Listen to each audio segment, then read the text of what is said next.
Assalamualaikum warahmatullahi wabarakatuh. Apa kabar anak-anak? Semoga semuanya dalam keadaan sehat walafiat. Anak-anak, di video kali ini, video kita yang kedua, Pak Maman akan membahas tentang pembelajaran yang kedua, yaitu tentang beriman kepada Allah dan Rasul-Nya. Namun sebelum kita mulai, marilah kita buka dengan membaca basmalah bersama-sama. Bismillahirrahmanirrahim. Baik anak-anak, kita mulai materi kita tentang pelajaran kedua, yaitu beriman kepada Allah dan Rasul-Rasulnya. Yang pertama, beriman kepada Allah. Kalian sudah tahu di kelas 1, kelas 2, kelas 3 pasti sudah mempelajari. Beriman kepada Allah merupakan rukun iman yang ke-1. Ya, jadi beriman kepada Allah merupakan yang pertama. Kemudian yang kedua, beriman kepada malaikat. Yang ketiga, beriman kepada kitab-kitab. Yang keempat, beriman kepada rasul-rasul. Yang kelima, beriman kepada hari akhir atau hari kiamat. Dan yang terakhir, yang keenam, beriman kepada qada dan qadar. Nah, di pembelajaran 2 kita akan membahas beriman kepada Allah.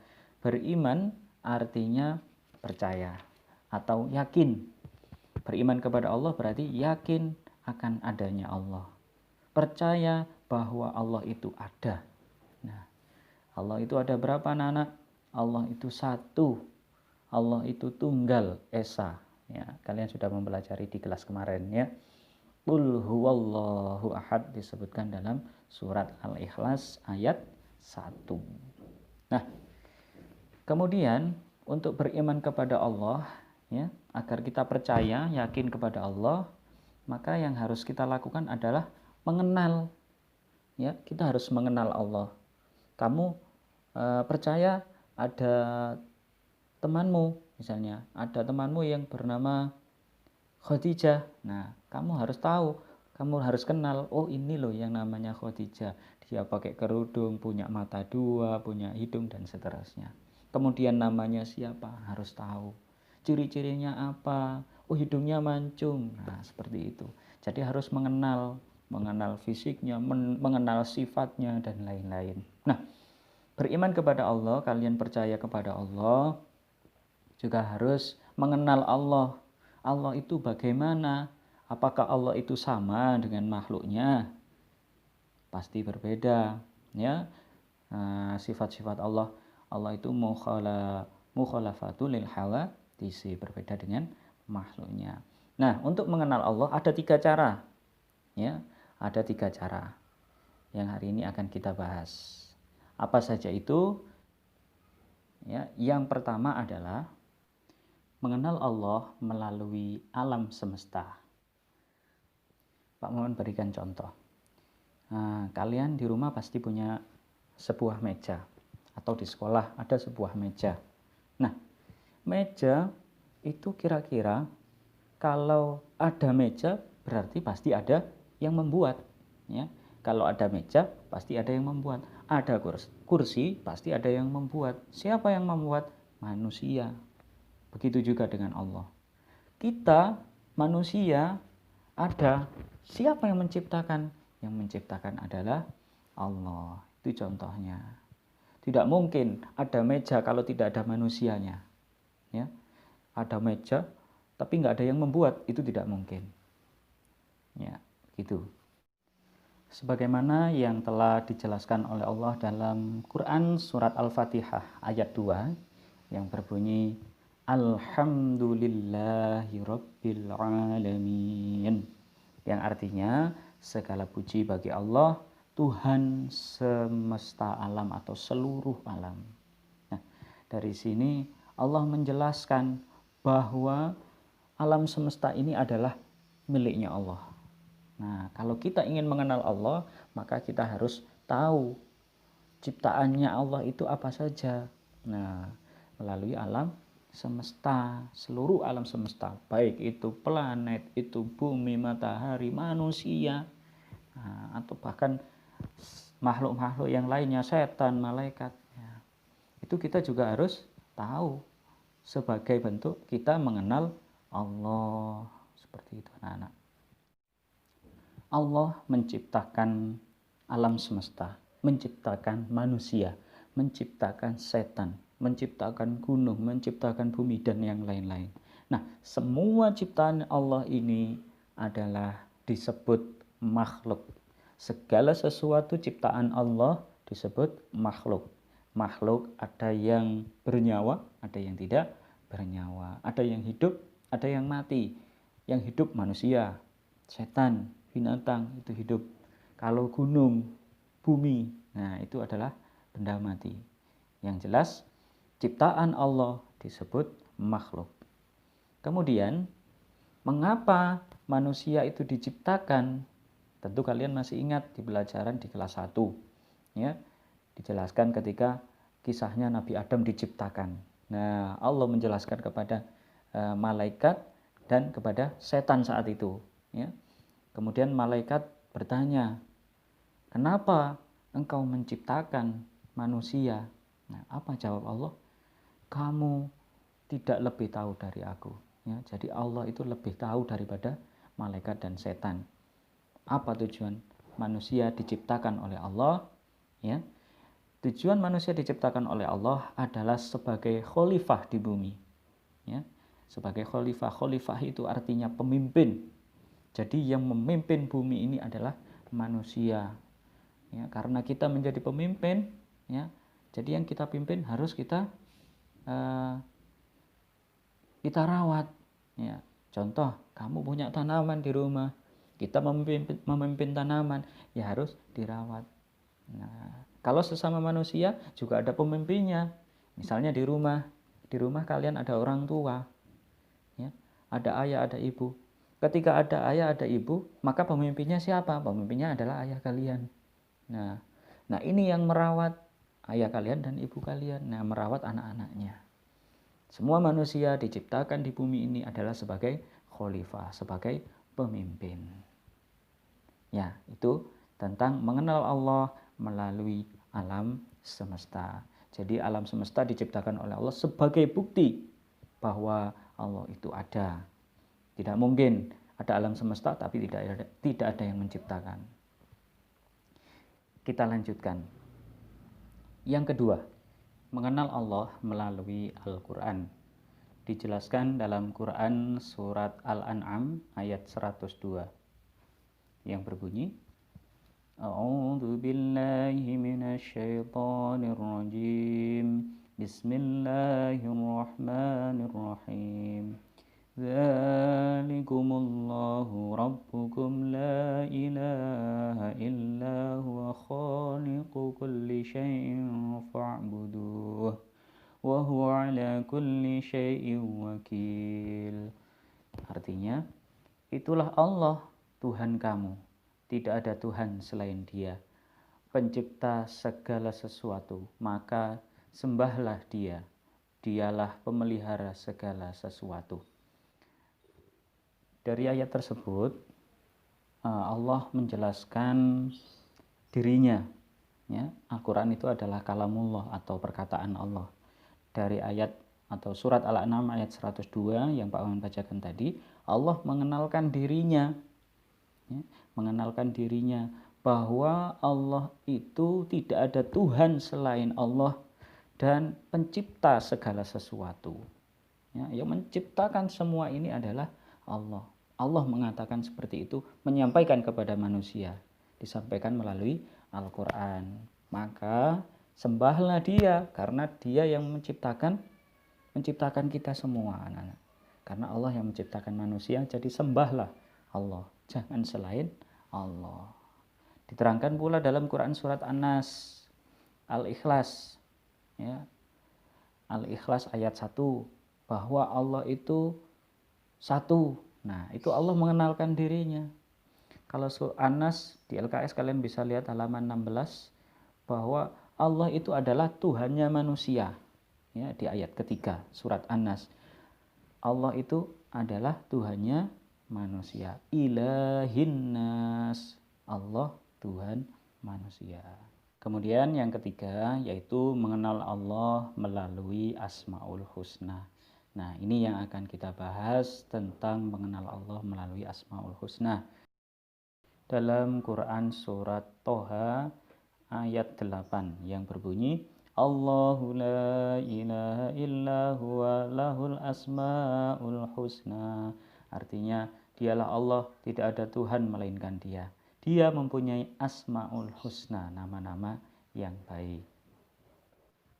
Dijelaskan pula di dalam Quran surat Al-A'raf ayat 180 yang berbunyi walillahil asmaul husna fad'uuhu biha. Artinya hanya milik Allah asmaul husna, maka bermohonlah kepadanya dengan menyebut asmaul husna.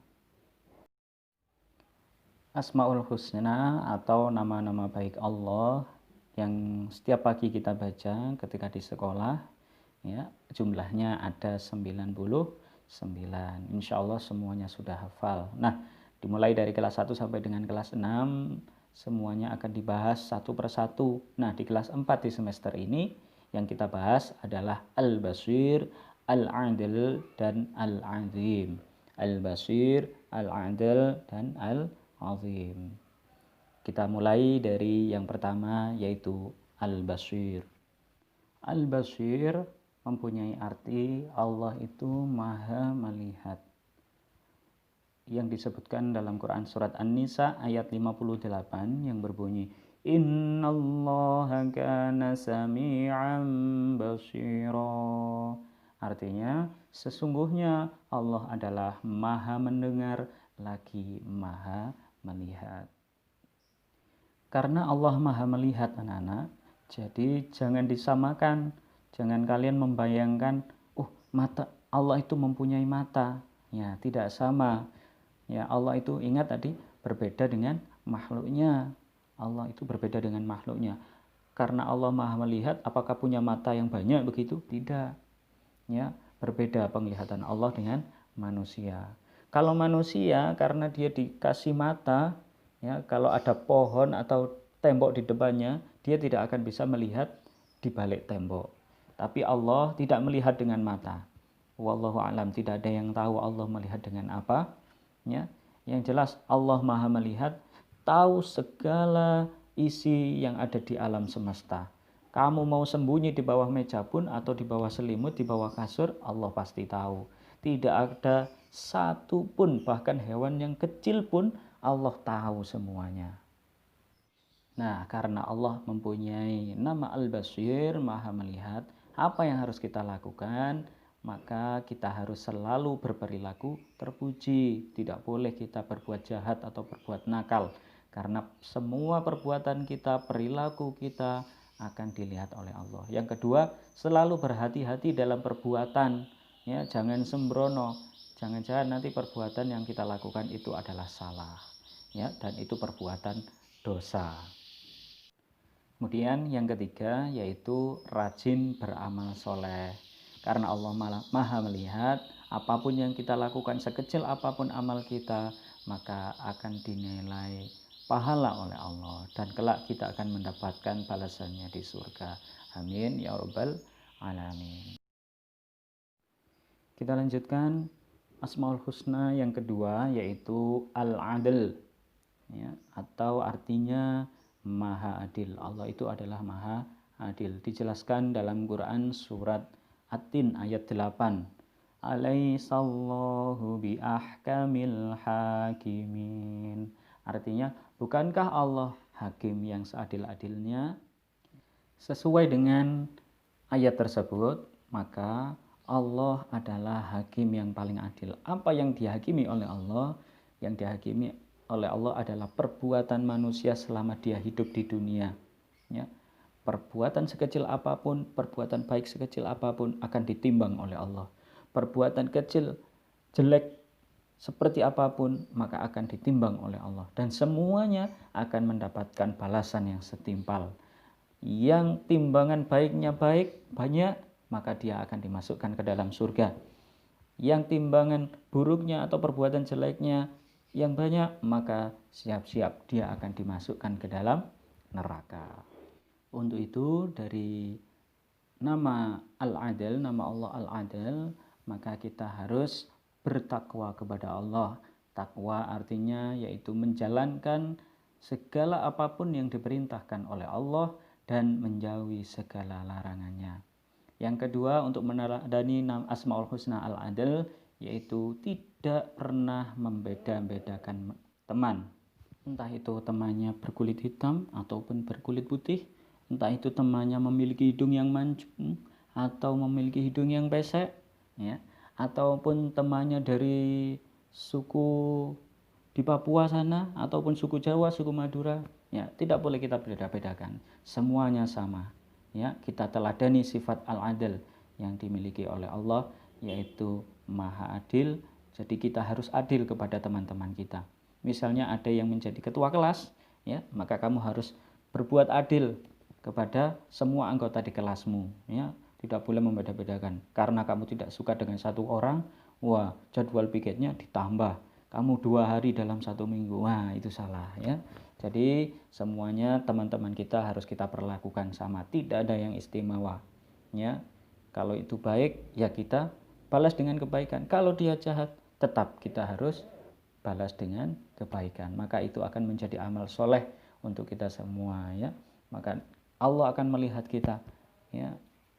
Perbuatan yang kita lakukan ini adalah perbuatan yang sangat baik, dan insya Allah kita akan dimasukkan ke dalam surga. Yang terakhir yaitu Asmaul Husna Al-Azim, artinya Allah Maha Agung, sesuai dengan Quran surat Al-Baqarah ayat 255 atau yang biasa kita sebut dengan ayat kursi, yang berbunyi wa huwal aliyyul azim. Nah, dan dia adalah yang maha agung. Allah itu maha agung.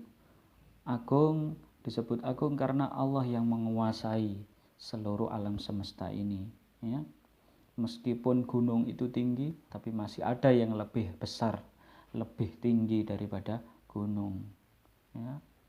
Sehebat apapun orang, ya, punya pejabat, punya jabatan apapun, yang lebih hebat, yang lebih agung adalah Allah. Untuk itu meskipun kita jadi apapun nanti, misalnya ada yang jadi presiden, jadi menteri, satu, kita tidak boleh sombong. Misalnya kita jadi orang kaya pun tidak boleh sombong, ya. Karena masih ingat, masih ada Allah yang maha agung. Maka manusia tidak boleh sama sekali mempunyai sifat sombong, karena sombong itu adalah perbuatan yang dilarang oleh Allah, ya. Sama dengan setan, ya, seperti yang kisahnya Nabi Adam, ya, ketika setan menolak perintah Allah untuk menyembah atau sujud kepada Nabi Adam, ya. Setan itu sombong karena dia merasa diciptakan dari api, ya, lebih kuat, sedangkan manusia diciptakan dari tanah. Mereka sombong, lebih hebat api daripada tanah, ya. Aku tidak mau menyembah manusia, katanya setan. Akhirnya apa yang dilakukan Allah? Allah memasukkan setan ke dalam neraka karena sifat sombongnya. Untuk itu kalau ada manusia yang bersikap sombong, maka Allah juga akan memasukkan ke dalam neraka, sama seperti setan. Semoga kita semua senantiasa tidak memiliki rasa sombong. Sehebat apapun, sepintar apapun, sekaya apapun, punya jabatan apapun, kita juga tidak boleh memiliki sifat sombong, karena masih ada Allah yang maha agung. Baik anak-anak, untuk selanjutnya yang perlu kita pelajari adalah beriman kepada Rasul-Rasul Allah. Beriman kepada Rasul-Rasul Allah adalah rukun iman yang keempat, ya. Kalian bisa lihat di channelnya Pak Maman, itu ada lagu tentang rukun iman dan rukun Islam untuk mempermudah menghafal tentang rukun iman dan rukun Islam. Percaya kepada Rasul Allah merupakan rukun iman yang keempat, ya. Ada berapa yang harus kita ketahui, yang wajib untuk kita ketahui? Ada 25 nabi dan rasul yang harus kita ketahui. Rasul yang wajib diketahui ada 25, dimulai dari Nabi Adam, Idris, Nuh, Hud, Soleh, dan terakhir sampai dengan yang terakhir yaitu adalah Nabi Muhammad Sallallahu Alaihi Wasallam. Rasul artinya adalah utusan, sedangkan Rasulullah artinya adalah utusan Allah. Nah, dari 25 Rasul itu anak-anak, dari 25 utusan Allah itu ada 5 yang paling istimewa, ya. Kenapa paling istimewa? Karena Rasul 5 ini memiliki keteguhan dan ketabahan maupun tekad yang kuat untuk berdakwah, untuk mengajak umatnya menyembah Allah, yang kita sebut dengan Rasul Ulul Azmi. Siapakah Rasul Ulul Azmi itu? Di antaranya adalah Nabi Nuh, yang kedua Nabi Ibrahim, yang ketiga Nabi Musa, yang keempat Nabi Isa, dan yang terakhir adalah Nabi Muhammad Sallallahu Alaihi Wasallam. Kelima Nabi ini memiliki kisah ya, yang kita sudah tahu bersama. Kisahnya memiliki ujian yang sangat berat. Bagaimana Nabi Nuh selama hampir 1000 tahun ya, mengajak umatnya untuk menyembah Allah, tapi hanya sedikit umat yang mau ikut untuk menyembah Allah. Yang lainnya menyembah patung. Kemudian yang selanjutnya adalah kisahnya Nabi Ibrahim. Nabi Ibrahim termasuk dalam Rasul Ulul Azmi ya, karena keteguhan dia melawan orang-orang saat itu, terutama raja yang sangat kejam saat itu adalah Raja Namrud ya, yang sangat kejam ya, mengejar-ngejar Nabi Ibrahim ya, karena Nabi Ibrahim dengan gagah berani menghancurkan semua patung-patung yang berada di sekitar Ka'bah waktu itu. Ya, nanti kalian bisa baca sendiri kisahnya, bagaimana kisah tentang Nabi Ibrahim. Yang ketiga yaitu Nabi Musa. Bagaimana seorang Nabi Musa melawan raja yang sangat kejam pula, yang mengaku sebagai seorang Tuhan, yang mengaku sebagai Tuhan yang harus disembah oleh rakyatnya, ya, yang bernama Raja Fir'aun, yang kemudian Nabi Musa dikejar-kejar sampai di tengah lautan ya. Kemudian Allah mengazab Raja Fir'aun dan pasukannya, ditenggelamkan di dalam lautan yang sangat luas ya. Tapi Nabi Musa dan umat-umatnya selamat dari gelombang lautan. Selanjutnya yang keempat yaitu Nabi Isa. Nabi Isa juga salah satu Rasul Ulul Azmi, karena keteguhannya mengajak orang Israel saat itu untuk menyembah Allah. Tapi orang Israel sangat susah untuk diajak, hanya sedikit umat Nabi Isa yang ikut untuk menyembah Allah ya. Sampai kemudian Nabi Isa dihukum, disalib oleh orang Israel saat itu. Kemudian Allah menyelamatkan Nabi Isa dengan mengangkat ke langit ya. Nabi Isa diangkat oleh Allah, dibawa ke langit, kemudian yang di bawah, yang di bumi digantikan oleh muridnya yang tidak nurut kepada Nabi Isa ya, yang bernama Yahuza. Nanti akan kita pelajari di kelas 6 ya, kisahnya Nabi Isa ya. Nanti Nabi Isa akan melawan Dajjal ketika di hari kiamat ya. Terakhir yaitu Nabi Muhammad, Nabi kita semua, nabinya umat Islam, Nabi yang sangat luar biasa, bisa menyebarkan agama Islam hampir sampai sekarang ini. Kebanyakan mayoritas di bumi adalah orang Islam ya. Agama Islam bisa menyebar. Saat itu para sahabat yang memiliki sifat yang keras, pemarah ya, sampai bisa luluh karena sifat terpuji yang dimiliki oleh Nabi Muhammad. Sangat istimewa Nabi Muhammad. Bahkan ketika dakwah Nabi Muhammad diludahi pun Nabi Muhammad tidak pernah marah ya. Bahkan Nabi Muhammad membalas dengan kebaikan. Itulah kenapa 5 Rasul ini menjadi Rasul Ulul Azmi, Rasul yang sangat istimewa dibandingkan Nabi dan Rasul yang lain ya. Itu tentang Rasul Ulul Azmi. Selanjutnya anak-anak, semua Rasul, 25 Rasul pasti memiliki sifat-sifat wajib. Sifat wajib Rasul ada 4. Siddiq, amanah, tabligh, fatonah. Siddiq artinya jujur, benar apa yang dikatakan oleh Nabi dan Rasul pasti benar, ya, pasti jujur. Tidak mungkin seorang Nabi itu memiliki perkataan bohong. Yang kedua, amanah dapat dipercaya. Apabila Nabi dan Rasul diberikan amanah, pasti dapat dipercaya. Kemudian yang ketiga, fatonah, sifat wajib yang harus dimiliki oleh Rasul atau pasti dimiliki oleh Rasul adalah cerdas, pandai. Sebagaimana Nabi Muhammad itu awalnya tidak bisa membaca, ya, tidak bisa menulis, tapi karena Allah memerintahkan kepada Jibril untuk mengajari Nabi Muhammad membaca, Iqra. Nah, akhirnya Nabi Muhammad bisa membaca karena beliau memiliki otak yang cerdas, karena beliau memiliki kepandaian yang luar biasa. Yang keempat yaitu tabligh. Semua nabi dan rasul pasti memiliki sifat tabligh, artinya menyampaikan. Apa yang disampaikan? Yang disampaikan adalah ajaran dari Allah, ya, perintah agar manusia menyembah kepada Allah, tidak menyembah kepada selain Allah. Contohnya patung itu tidak boleh.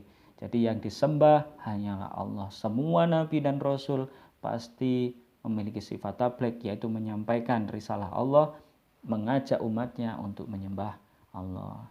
Dari sifat 4 wajib ini secara otomatis nabi dan rasul tidak mungkin memiliki 4 sifat mustahil. Yang pertama adalah kizib, yang berarti bohong atau dusta. Yang kedua, khianat, yang berarti tidak dapat dipercaya. Yang ketiga, baladah, artinya bodoh. Tidak mungkin seorang nabi dan rasul itu bodoh. Semuanya cerdas, semuanya pandai. Yang terakhir adalah kitman.